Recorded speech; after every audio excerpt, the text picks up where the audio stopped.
Hello everyone. स्वागत है आपका मेरे यूट्यूब चैनल ऑनलाइन एजुकेशन में। मैं असिस्टेंट प्रोफेसर प्रवीण कुमार आज जिस विषय को लेकर आप लोगों के बीच उपस्थित हूँ वह है तुलनात्मक विधि, कंपैरेटिव मेथड। आज हम यह जानने का प्रयास करेंगे कि तुलनात्मक राजनीति में, कंपैरेटिव पॉलिटिक्स में तुलनात्मक विधि क्या होती है, कंपैरेटिव मेथड क्या होता है। तुलनात्मक विधि को तुलनात्मक राजनीति नामक जो विषय है, कंपैरेटिव पॉलिटिक्स जो विषय है, तुलनात्मक विधि, तुलनात्मक राजनीति, कंपैरेटिव पॉलिटिक्स में एक सिद्धांत है जिस सिद्धांत के द्वारा विभिन्न देशों की राजनीतिक इकाइयों, विभिन्न देशों की जो पॉलिटिकल स्ट्रक्चर है, उदाहरण के लिए भारत, अमेरिका, चीन, जापान, इन देशों में जो सरकारें पाई जाती है उन सरकारों की जो राजनीतिक संरचनाएं हैं, उदाहरण के लिए राष्ट्रपति, प्रधानमंत्री, संसद, लोकसभा, राज्यसभा, राजनीतिक दल, इन सभी राजनीतिक संरचनाओं की तुलनात्मक अध्ययन किया जाता है।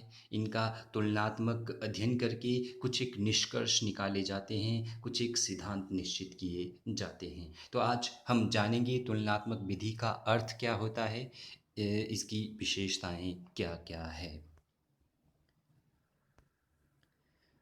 Comparative method, meaning, characteristics. यदि आप चैनल पर नए हैं तो चैनल को सब्सक्राइब करना ना भूलें और बेल आइकन को प्रेस करें ताकि आपको लेटेस्ट नोटिफिकेशंस मिलते रहें। तो चलिए शुरू करते हैं तुलनात्मक विधि का अर्थ, मीनिंग ऑफ कंपैरेटिव मेथड। इससे पहले वाले लेक्चर में मैंने आपको तुलनात्मक राजनीति का अर्थ बताया था कि तुलनात्मक राजनीति क्या होती है, तुलनात्मक सरकार क्या होती है। आज हम जानने का प्रयास कर रहे हैं तुलनात्मक विधि, मीनिंग ऑफ कंपैरेटिव मेथड। तुलनात्मक विधि राजनीति, जो तुलनात्मक राजनीति है वहाँ पर प्रयोग किए जाने वाला एक सिद्धांत है। तुलनात्मक विधि है क्या? यह एक विधि है, यह एक प्रोसीजर है, यह एक सिद्धांत है।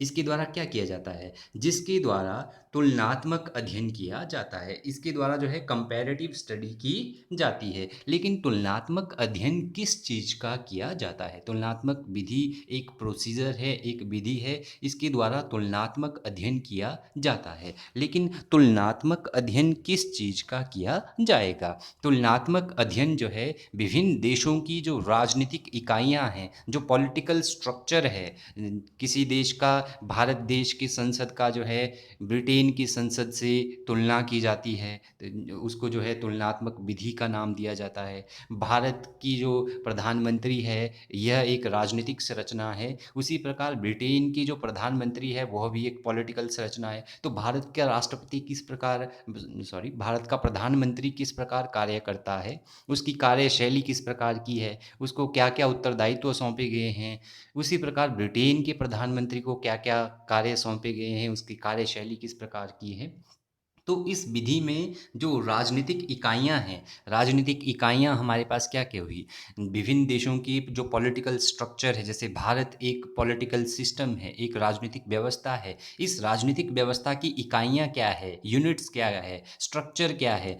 भारत एक राजनीतिक व्यवस्था है, इसमें इसकी राजनीतिक इकाइयां जैसे संसद है, संसद के दो सदन है, लोकसभा एक पॉलिटिकल स्ट्रक्चर है, राज्यसभा एक पॉलिटिकल स्ट्रक्चर है, प्रधानमंत्री का पद यह एक राजनीतिक संरचना है। संविधान में वर्णन किया गया है, भारत के संविधान में यह बताया गया है राष्ट्रपति का चुनाव किस प्रकार होगा, प्रधानमंत्री का चुनाव किस प्रकार होगा, प्रधानमंत्री के कार्य क्या क्या होंगे, एक राजनीतिक दल का निर्माण किस प्रकार होना चाहिए, एमए जो एमपी है उनका चुनाव कैसे होगा, मेंबर ऑफ पार्लियामेंट, जो लेजिस्लेटिव असेंबली में मेंबर ऑफ लेजिस्लेटिव असेंबली है, एमएलए हैं, उनका चुनाव किस प्रकार होगा। तो तुलनात्मक विधि में राजनीतिक इकाइयों में जो पाए जाने वाली समानता वह असमानता है, उनका अध्ययन किया जाता है। अर्थात जो विभिन्न देशों की जो राजनीतिक इकाइयां हैं, जिस प्रकार भारत की राजनीतिक इकाइयां हैं पॉलिटिकल सिस्टम में, उनके बीच पाए जाने वाली समानता और असमानता, अर्थात भारत का जो पॉलिटिकल सिस्टम है उसकी जो राजनीतिक जो संरचनाएं हैं और अमेरिका या ब्रिटेन का जो पॉलिटिकल सिस्टम है, राजनीतिक व्यवस्था है, उसमें जो संरचनाएं हैं, प्रधानमंत्री है, तो उनमें क्या क्या समानता पाई जाती है। भारत का प्रधानमंत्री जो है ब्रिटेन के प्रधानमंत्री की तरह जो है समान रूप से क्या काम करता है। ब्रिटेन का प्रधानमंत्री हो सकता है कोई ऐसा काम करता हो जो भारत का प्रधानमंत्री ना करता हो, अर्थात वो संविधान द्वारा वो कार्य उसको ना करने दिया जाता हो। तो ये जो समानताएं और असमानताएं पाई जाती है राजनीतिक इकाइयों में, इन सब का अध्ययन जो है तुलनात्मक विधि के अंतर्गत किया जाता है। तो संक्षेप में तुलनात्मक विधि क्या है। संक्षेप में तुलनात्मक विधि एक सिद्धांत है जिसके अंतर्गत जो है इसके द्वारा जो है तुलनात्मक राजनीति में यह अध्ययन करने का प्रयास किया जाता है कि विभिन्न देशों की जो पॉलिटिकल स्ट्रक्चर है, जो राजनीतिक संरचनाएं हैं, उदाहरण के लिए प्रधानमंत्री, राज्यपाल, संसद, इनमें जो है क्या क्या समानताएं और असमानताएं पाई जाती है। ये है तुलनात्मक विधि का अर्थ। अब जानने का प्रयास करते हैं परिभाषा, तुलनात्मक राजनीति, तुलनात्मक विधि की परिभाषा, meaning of comparative method. Method क्या होता है, प्रोसीजर, विधि। जी के रॉबर्ट्स ने पहली परिभाषा दी है। इनके अनुसार तुलनात्मक विधि राजनीतिक शास्त्र में प्रयोग किए जाने वाले विश्लेषण विश्लेषण की वह विधि है जिसके द्वारा विश्लेषण अधीन तथ्यों में पाए जाने वाली समानताओं और भिन्नताओं का निर्माण करके संबंधित सामग्री का वर्गीकरण तथा व्याख्या की जाती है। तो जी के रॉबर्ट्स कहते हैं कि तुलनात्मक विधि में विश्लेषण द्वारा जो है विभिन्न राजनीतिक इकाइयों में पाए जाने वाली समानताओं तथा भिन्नताओं का निर्माण करके उनसे संबंधित जो है सामग्री का वर्गीकरण तथा उसकी व्याख्या की जाती है। तो चलिए अब जानते हैं तुलनात्मक विधि का स्वरूप क्या है, इसका नेचर क्या है, या इसकी विशेषताएं क्या क्या है। तुलनात्मक विधि का नेचर क्या है, स्वरूप क्या है, इसकी विशेषताएं क्या क्या है। तो जो पहली विशेषता है तुलनात्मक विधि की, कंपैरेटिव मेथड की, वो ये है कि तुलनात्मक विधि जो है व्याख्यात्मक, व्याख्यात्मक का अर्थ होता है यह जो है एक्सप्लेनेशन करता है, व्याख्या देता है, व्याख्यात्मक तथा विश्लेषणात्मक अध्ययन।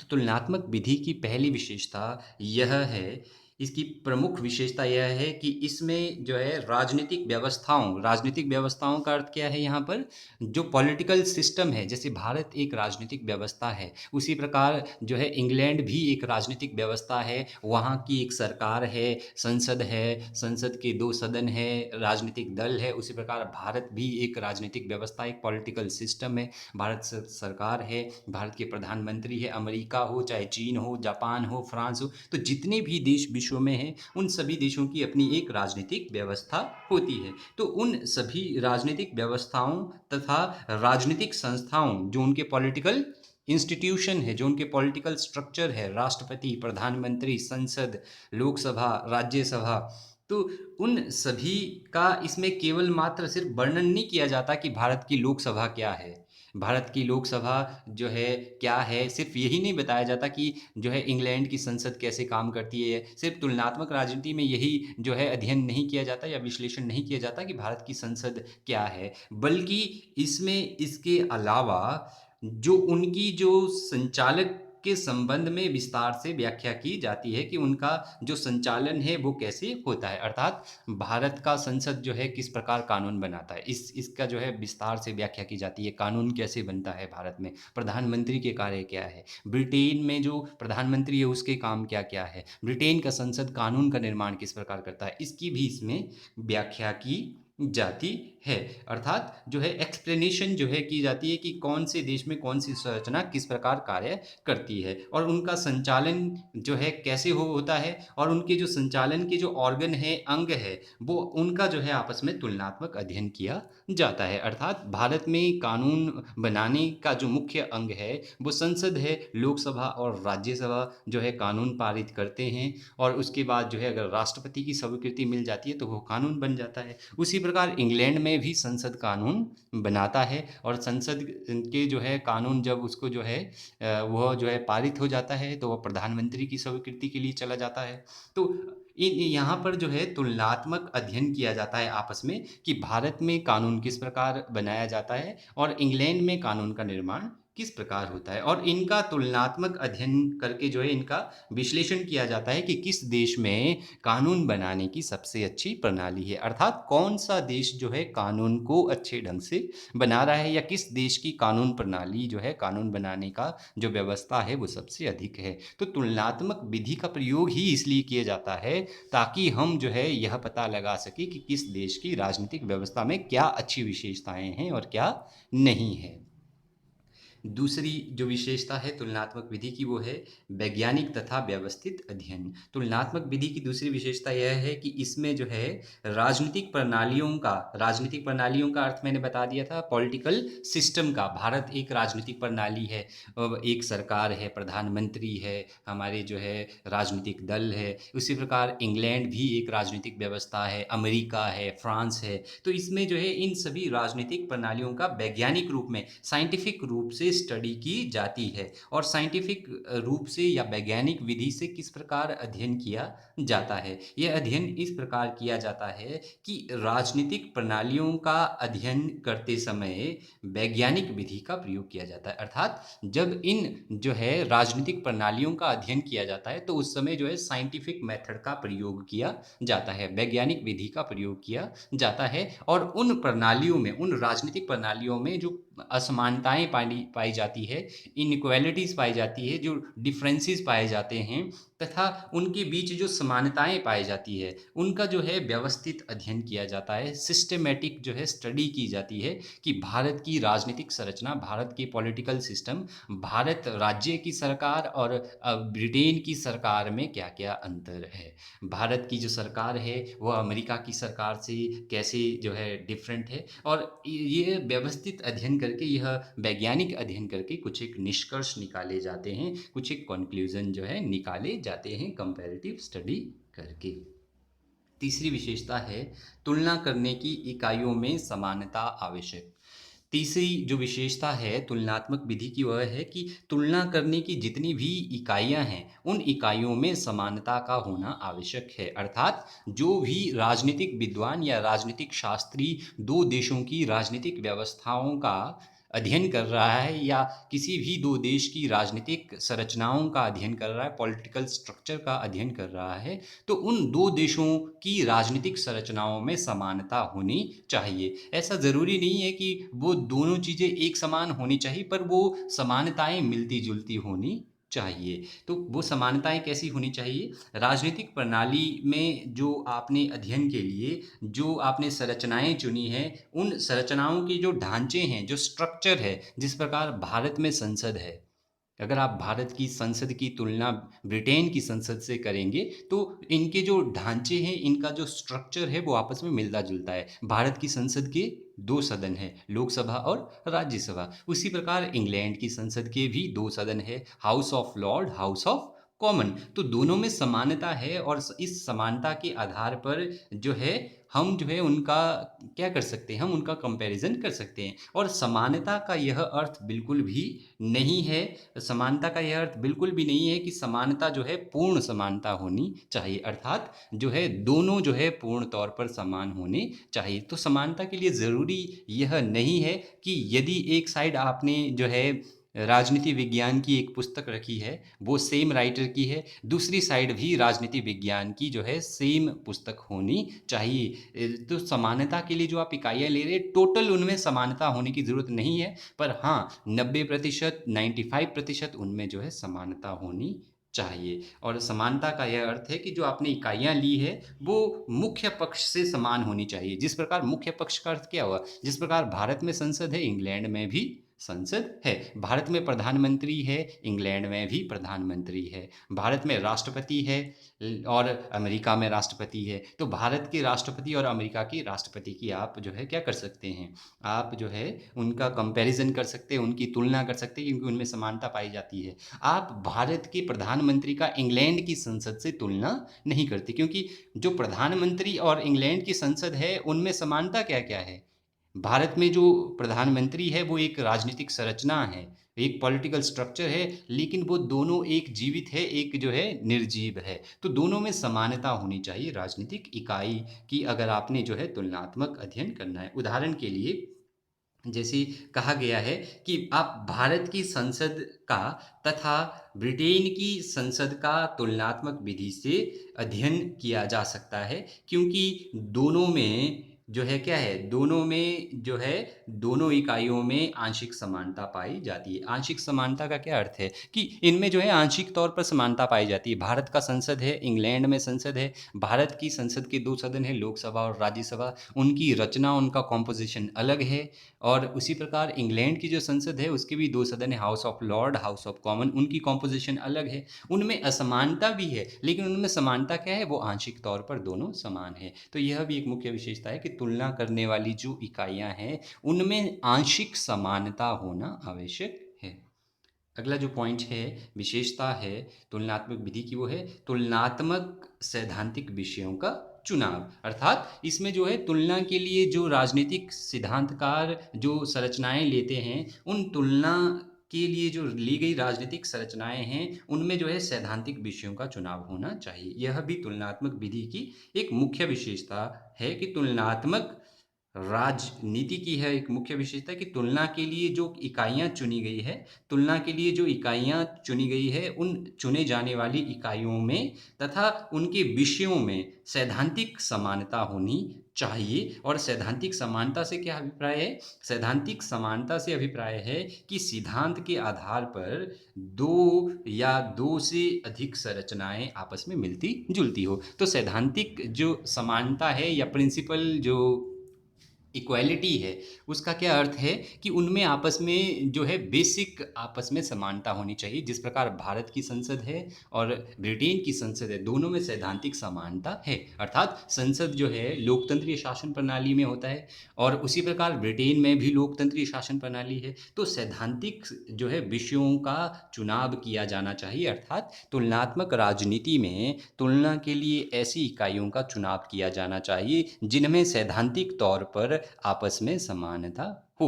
और आप सिर्फ राजनीतिक इकाइयों और उनकी संरचनाओं का ही अध्ययन करेंगे। ऐसा नहीं हो सकता कि आप ये कहेंगे कि एक जो है टेबल जो है दो टेबल है और वो निर्जीव है, वो दोनों समान हैं, उनमें जो है तुलना की जा सकती है। हाँ, उनमें तुलना की जा सकती है टेबल में, पर राजनीतिक जो तुलनात्मक राजनीति है उसमें राजनीतिक सिद्धांत जो है, तुलनात्मक विधि है, वह जो है विभिन्न देशों की राजनीतिक संरचनाओं का ही अध्ययन करती है।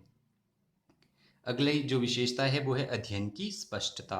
अध्ययन की स्पष्टता तुलनात्मक विधि की यह भी एक मुख्य विशेषता है कि इसमें अध्ययन के लिए गए क्षेत्र की जो है स्पष्ट सीमाएं होनी चाहिए। अर्थात कहने का क्या अभिप्राय है कि तुलनात्मक विधि में जो आप अध्ययन के लिए जो विषय क्षेत्र ले रहे हैं या जिस राजनीतिक संरचना को आप ले रहे हो, तो उसके बारे में जो राजनीतिक सिद्धांतकार है उसका क्षेत्र जो है स्पष्ट होना चाहिए। जिस प्रकार भारत का प्रधानमंत्री है, भारत का प्रधानमंत्री की अगर आप जो है इंग्लैंड के प्रधानमंत्री से तुलना करेंगे तो इनका जो क्षेत्र है वो जो है आपस में स्पष्ट है कि भारत के प्रधानमंत्री के काम क्या है, संविधान की किस अनुच्छेद द्वारा इनको चुना जाता है। उसी प्रकार इंग्लैंड के जो प्रधानमंत्री है उनका भी जो है स्पष्ट तौर पर जो है क्या दिया गया है, अध्ययन की स्पष्टता दी गई है कि हम यहाँ तक इसका अध्ययन करेंगे। अर्थात राजनीतिक सिद्धांतकार को यह बताना आवश्यक है। और अध्ययन जो है कैसा होना चाहिए, अध्ययन क्षेत्र ना तो ज़्यादा बड़ा होना चाहिए और ना ही ज़्यादा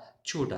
और अध्ययन क्षेत्र जब आप स्टडी कर रहे हो राजनीतिक संरचनाओं की, तो आप इतना बड़ा अध्ययन क्षेत्र ना ले, राजनीतिक संरचनाकार इतना बड़ा अध्ययन क्षेत्र नहीं ले सकता कि जिससे उसकी जो है अध्ययन करना मुश्किल हो जाए। उदाहरण के लिए पूरी की पूरी भारत की राजनीतिक व्यवस्था का ब्रिटेन की राजनीतिक व्यवस्था से एक ही समय में अध्ययन नहीं किया जा सकता, क्योंकि भारत की जो पॉलिटिकल सिस्टम है उसमें इतनी सारी संरचनाएं हैं, इंग्लैंड का पॉलिटिकल सिस्टम है उसमें इतनी सारी संरचनाएं हैं, तो उनमें एक ही समय में जो है कंपैरिजन नहीं किया जा सकता, तुलना नहीं की जा सकती तुलनात्मक विधि द्वारा। आप ये कर सकते हैं कि भारत की जो राजनीतिक व्यवस्था है, पॉलिटिकल सिस्टम है, उसमें से आप जो है प्रधानमंत्री की संरचना को ले लो और इंग्लैंड की पॉलिटिकल सिस्टम में से राजनीतिक व्यवस्था में से प्रधानमंत्री के पद को ले लो और उन दोनों की जो है आप जो है तुलना कर सकते हैं, क्योंकि यह अध्ययन क्षेत्र जो है छोटा है और आप आसानी से स्पष्ट रूप से इसका अध्ययन कर पाएंगे। और निष्कर्ष क्या निकलता है हमारा तुलनात्मक विधि की विशेषताओं को जानने के बाद हम यह कह सकते हैं कि तुलनात्मक विधि जो है तुलनात्मक राजनीति में तुलनात्मक अध्ययन करने का एक महत्वपूर्ण सिद्धांत है और तुलनात्मक राजनीति में तुलनात्मक अध्ययन संभव है। अर्थात कंपैरेटिव पॉलिटिक्स में तुलनात्मक राजनीति में हम एक देश की सरकार की संरचनाओं का दूसरे देश की सरकार की संरचनाओं से तुलनात्मक कंपैरेटिव स्टडी कर सकते हैं और उसके बाद निष्कर्ष दे सकते हैं, सिद्धांत जो है हम बना सकते हैं। और इसमें जो है तुलनात्मक अध्ययन के लिए कई प्रकार की अनिवार्य शर्तें हैं जो सिद्धांतकारों को अपने साथ जो है उनको जो है उनको आत्मसात करना होता है, उन शर्तों को मानना आवश्यक होता है। जिस प्रकार वो क्षेत्र का चुनाव करे तो क्षेत्र जो है स्पष्ट उसका चुनाव होना चाहिए और जो तुलना की इकाइयाँ हों उनमें जो है समानता होनी चाहिए। तो ये शर्तें हैं जिनके बिना तुलनात्मक राजनीति में तुलनात्मक विधि के द्वारा अध्ययन नहीं किया जा सकता। अगर आप तुलनात्मक विधि द्वारा अध्ययन करेंगे,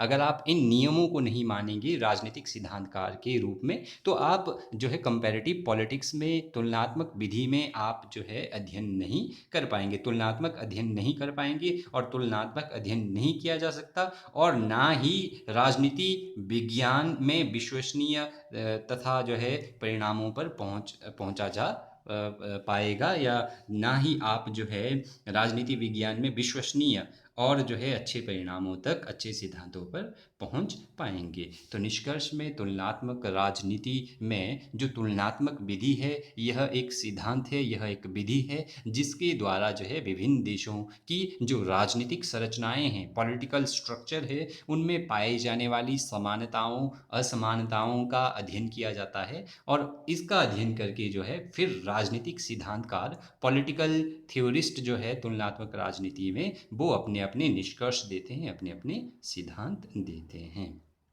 धन्यवाद, थैंक यू।